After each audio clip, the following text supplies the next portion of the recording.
오늘 설교의 제목이 조금 독특합니다.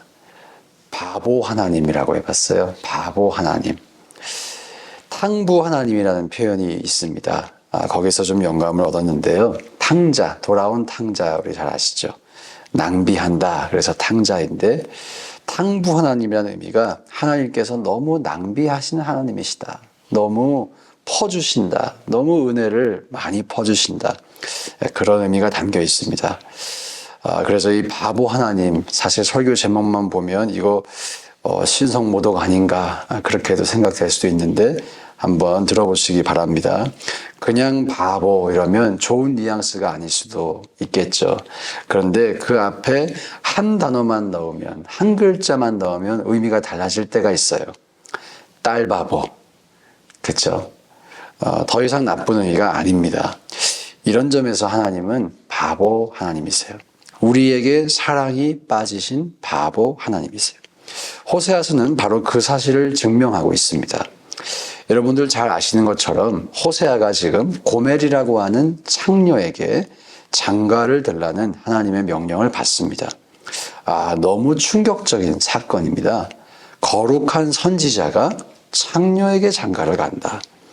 이것은 이스라엘과 그 당시 하나님의 관계를 보여주는 상징적인 사건이죠.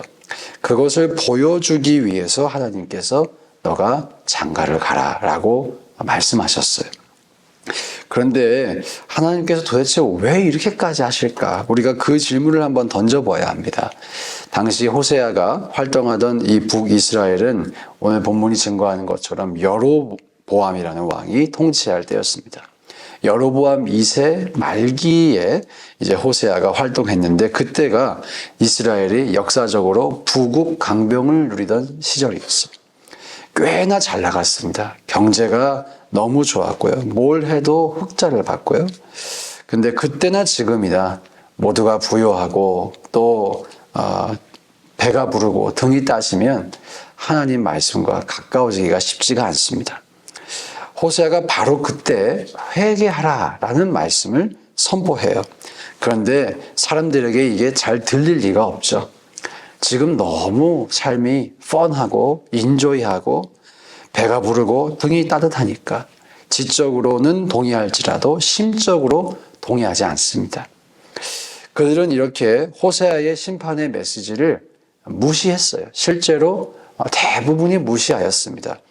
하지만 호세아가 사역을 시작한 지 30년 안에 북이스라엘이 정말 멸망하게 되었습니다. 하나님께서 호세아라고 하는 이 한 선지자의 삶과 가정을 통해서 그의 결혼 생활과 자녀들을 통해서 자신의 메시지를 3D로 보여주고 계신 거예요. 이스라엘 백성이 눈에 보이지 않는 하나님 말씀을 듣지 않으며 내 눈에 안 보이니까 나 믿지 않겠다 라고 말하니까 하나님께서 호세아라는 사람을 눈에 보여주시기 시작합니다. 이스라엘 사람들이 귀를 닫고 하나님의 말씀을, 특별히 하나님의 그 고통을 듣지 않으니 하나님께서 호세아의 삶을 통해서 그 생생하고 절절한 고통을 전달하고 계십니다. 이스라엘 백성이 자신들이 과거에 받은 은혜를 다 잊어버리니까 이제 호세아의 세 자녀들의 이름 속에 하나님과 이스라엘의 관계를 담아서 그 이름을 가진 아이들이 살아서 돌아다니게 만드셨어요. 그래서 말을 해도 듣지 않고 소리쳐도 깨닫지 못하는 이 이스라엘 백성들이 도저히 이제는 무시할 수가 없다라고 하게끔, 피할 수 없게끔 살아있는 한 사람의 인생을 통해서 메시지를 전하신다는 것이죠. 호세아가 바로 이런 사명을 가지고 사역을 했던 사람이었습니다. 그런데 여기서 우리가 왜라고 질문을 해봐야 돼요. 왜? 아니 도대체 왜 하나님께서 이렇게까지 하시나? 하나님은 틀림없이 호세아의 인생도 사랑하십니다. 그래서 그가 고멜에게 장가들어서 사는 고통스러운 삶은 틀림없이 하나님의 마음도 아프게 했을 거예요. 하나님께도 쉬운 결정이 아니라는 것이죠. 그리고 그냥 노아 때처럼 이 말 안 듣는 백성, 정말 아무리 뭘 해도 이렇게 하고 저렇게 하고 모든 방법을 써도 깨닫지 못하고 또다시 원상복구되는, 또다시 죄를 짓는 이 백성들 쓸어버릴 수 있잖아요. 더 이상 I'm done with you. 난 더 이상 너희들과 상관하지 않겠다. 이제 우리 손절하자. 여기서 그만 끝내자. 그럴 수 있잖아요. 그런데 왜 이렇게 호세라는 한 거룩한 선지자의 인생을 어렵게 만드시면서까지 또다시 말씀하시나? 사랑하기 때문입니다. 포기할 수 없기 때문이에요. 우리가 호세아를 보면서 이것을 깨달아야 돼요. 하나님은 우리를 사랑하십니다. 포기할 수가 없으십니다.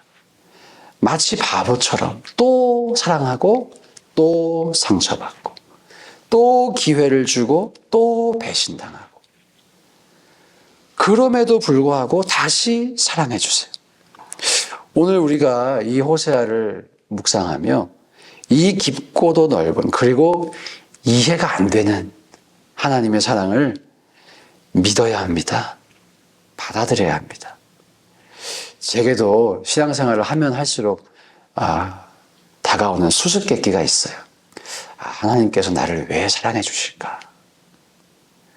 왜 나에게 은혜를 베풀어 주실까? 사실 이 사랑에 비하면 나는 너무나 가치가 없는 사람인데, 이렇게 은혜 받을 만한 자격이 없는 사람인데 왜 나를 사랑해 주시나? 아마 평생 이해를 못할 것 같아요. 여러분, 우리가 이해는 못하지만 이것을 믿어볼 수 있기 원합니다.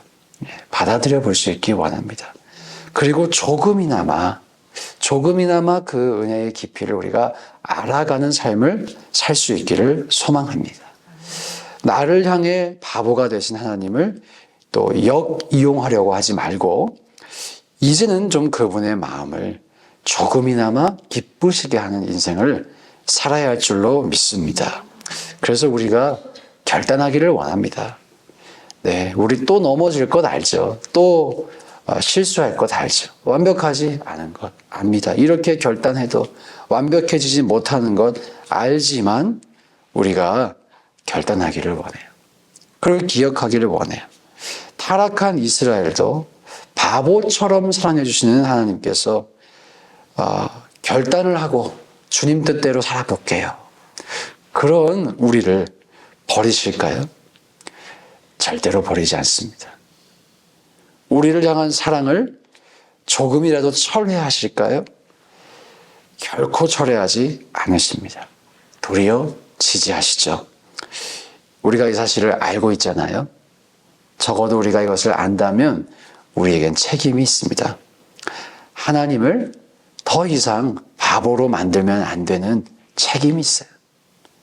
주님이 주신 사랑 헛되지 않도록 믿음의 삶을 살아내야 하는 책임이 있어요.